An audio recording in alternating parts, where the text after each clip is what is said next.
Now that the elderly patriarch has passed away, I find myself in the role of the eldest son, essentially the decision-maker for the family. Allow me to make it clear, the entirety of the inheritance belongs to us. Mom and Nolan will receive nothing. Prepare yourselves for this, and I apologize for the inconvenience, but Ryan would likely prefer it this way. It's more fitting for Aaron, who consistently prioritized Ryan's well-being, to inherit everything, rather than it going to the useless Olivia and Nolan. Despite Ryan's declining health, Aaron and his wife, Grace, never bothered to visit him, despite numerous invitations. After the funeral, their sudden appearance shocked everyone as they made audacious claims about taking the entire inheritance. Nolan, the second son, was visibly upset, and rightfully so. We had always strived to do what was best for Ryan, and Aaron and Grace's unbelievable behavior was intolerable. While pondering this, Nolan finally spoke up, expressing his displeasure. The words he uttered turned Aaron and Grace pale. I am Olivia, a 71-year-old housewife, living with my husband and Nolan.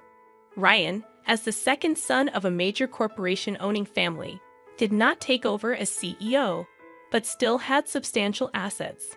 Despite his wealth, Ryan was frugal, detesting wastefulness and encouraging savings. However, Aaron and Grace, who were extravagant and often spent recklessly, faced financial trouble and sought our help regularly. On one occasion, Aaron and Grace approached our home together. Nolan, avoiding them, had gone out. Ignoring our disapproval, Aaron addressed Ryan, saying, "Dad, we're struggling with our finances this month. Could you help us out a bit?"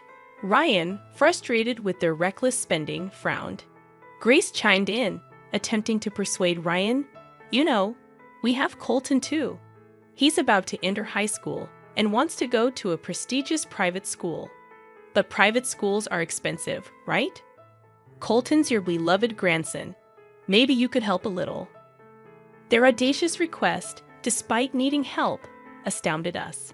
However, due to Ryan's deep affection for Colton, he agreed to provide financial assistance, setting strict conditions to prevent wasteful spending and ensuring Colton wouldn't suffer.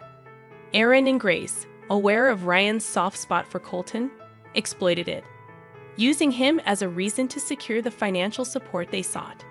The same pattern repeated itself, with us reluctantly agreeing to give them money following Ryan's instructions.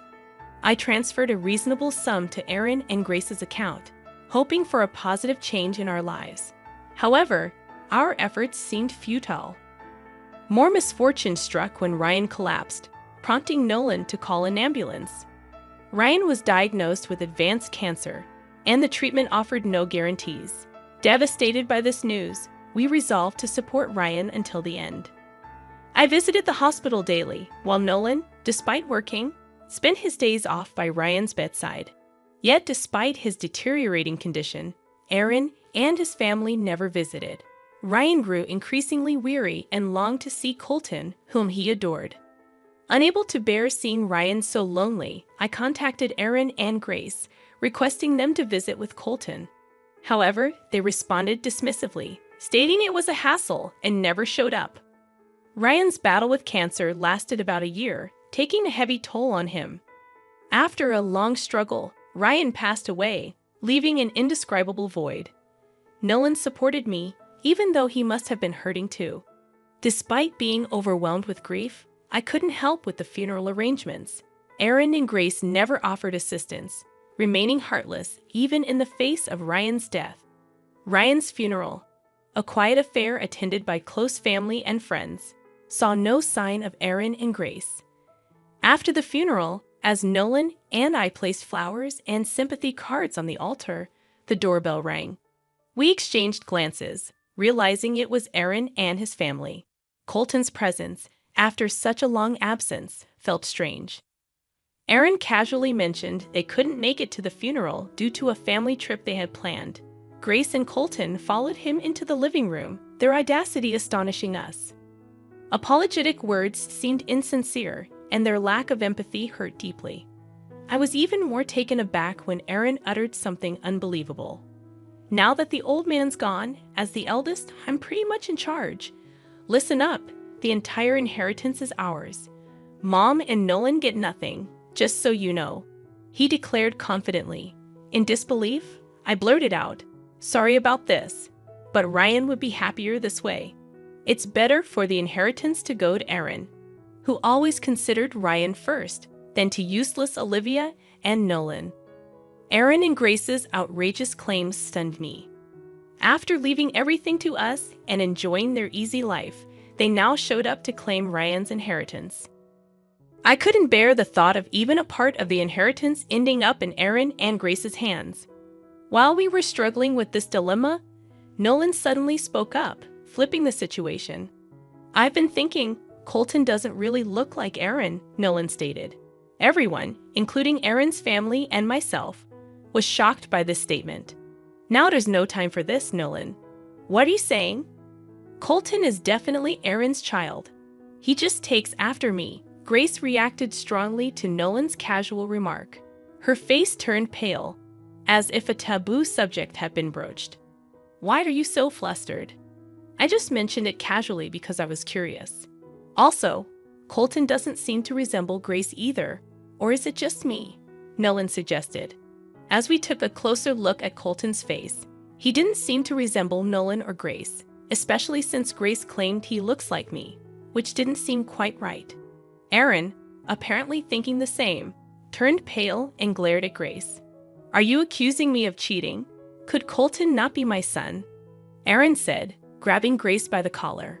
Grace frantically denied it, saying, no, that's not true. But her denial lacked credibility. The situation was escalating, and without intervention, it could spiral out of control. Eventually, Nolan stepped in, saying, calm down. It'll all be clear once we do the DNA test. We decided to conduct the test. Grace kept arguing, saying there's no need for that, and doubting our parental bond. Although Aaron complained about this, he seemed determined to take a DNA test with Colton in the near future, not swayed by Grace's words. For a few days, I had little contact with Aaron and Grace, mostly spending my time sorting through Ryan's belongings. Then, one day, the doorbell rang again. As Nolan and I wondered who it could be, Aaron entered the living room alone. It was unusual for him to visit our house by himself. I made coffee and offered him a seat. With a look of humiliation, Aaron placed a document on the table, the DNA test result.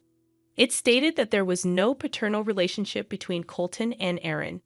In other words, Colton wasn't Aaron's child. I've been deceived by Grace. Colton must be the child of her lover. She betrayed me, Aaron exclaimed, his face turning red with anger. While cheating is undoubtedly wrong, Aaron may deserve some sympathy for being deceived. However, I couldn't find it in me to sympathize with Aaron. We hadn't forgotten Aaron's past unreasonable behavior, and Grace's betrayal didn't justify taking Aaron's side. I wouldn't be satisfied until I thoroughly confronted Grace. Please help me. Your oldest son was deceived, and you must be upset too.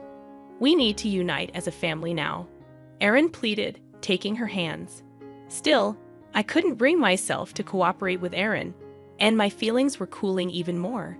Seeing this, Nolan spoke up. Sorry, but I can't support you, Aaron. You betrayed Dad too. We haven't forgotten that Aaron was one of those who abandoned Ryan.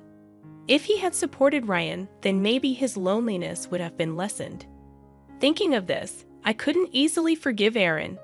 That was a different time. I was trying to spend time with my family, but they're not our family anymore. Despite our reluctance, we agreed to call Grace. Since the decision to do the DNA test, Grace had been taking Colton out often, rarely coming home. Grace didn't show her face even when Aaron contacted her, so I decided to contact her using Ryan's inheritance as a pretext. I wouldn't normally do this, nor did I want to, but I did because I have a secret plan, Nolan said soon after. The doorbell rang, and it seemed Grace and Colton had arrived. As I opened the door to let them in, Grace frowned at Aaron's jacket hanging next to the door. You didn't tell me Aaron was here. Did you deceive me, Olivia? Grace exclaimed, about to leave with Colton. If they left now, calling them under the guise of discussing the inheritance would be pointless. Just as I was wondering how to keep them, Nolan stepped forward. "Wait, Grace, calm down. If you leave now, things might get worse. It's better to talk here where we can control Aaron than alone. It's in your best interest." Certainly, if Grace and Aaron were to talk alone, the outcome could be unpredictable. Aaron might even become violent in his anger.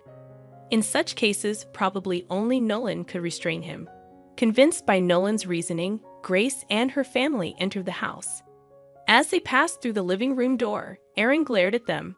In response, Nolan, urging calmness, said, "Settle down," and then seated everyone and served coffee. Grace and her family looked visibly uncomfortable, but we managed to calm the situation. At that time, I didn't understand why Nolan had chosen such a complicated approach. Why did he need to gather us all here? Wouldn't talking to them individually have worked? But later, thanks to a trump card Nolan revealed, it all became clear. I understood why he had gathered us in that place. The room fell silent, with both Aaron and Grace seeming to gauge each other's reactions. Unable to bear the tension, Grace suddenly apologized, saying, "I'm so sorry. I never intended for this to happen. I was deceived too." Grace, in tears, recounted her story. Her affair had begun over a decade ago with a colleague from her workplace. At the time, she had already been in a relationship with him before meeting Aaron. However, her lover was married with children. Grace claimed they drifted apart, and that's when she met Aaron. Aaron fell for her at first sight and passionately confessed his feelings. Grace, whose feelings for her lover were fading, started dating Aaron and eventually married him. About a year later, Grace reconnected with her distant lover. She hadn't expected to meet him again as she had quit her job by then. Their rekindled romance led to Grace becoming enthralled once more, and that's when she became pregnant with Colton. However, around the same time, her lover moved away with his family, effectively abandoning Grace. She knew it was wrong not to tell Aaron that Colton wasn't his child, but she didn't have the confidence to raise a child alone. So Grace lied that Colton was Aaron's child and continued that lie. If he hadn't left, I would have been honest about the affair and that Colton wasn't Aaron's child. "It's all his fault," Grace continued, crying. Colton was silent, shocked by the revelation. "That doesn't excuse what you did. You betrayed me. You destroyed my happiness," Aaron retorted. Grace's excuses seemed incoherent, and even Aaron couldn't accept such explanations. The argument escalated into a fight, with Aaron and Grace grabbing each other. As if to admonish Aaron and Grace, Nolan clapped his hands, saying, "If you want to fight, go ahead. But I have something important to say too." Nolan's words immediately stopped their quarrel. The mention of the inheritance they were fixated on seemed enough to calm their anger. Seemingly agreeing to a truce, the two sat down. Seeing them seated, Nolan smiled with satisfaction and pulled out an envelope from his pocket. "This is Dad's will. He had it written by a trustworthy lawyer during his time in the hospital. It clearly states how the inheritance is to be divided." I was unaware of the existence of a will. Probably Ryan had directly asked Nolan to arrange for a lawyer. Nolan opened the envelope and began to read the contents of the letter inside. What he read was astonishing. The inheritance would be divided, with half going to my wife Olivia and 1/4 each to my son Nolan and my grandson Colton. The atmosphere changed dramatically as Nolan read this line.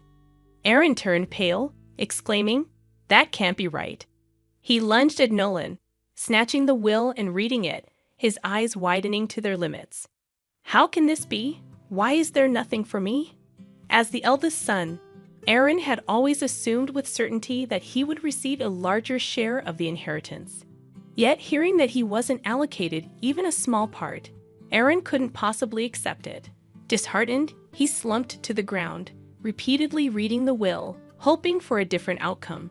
However, the content remained unchanged.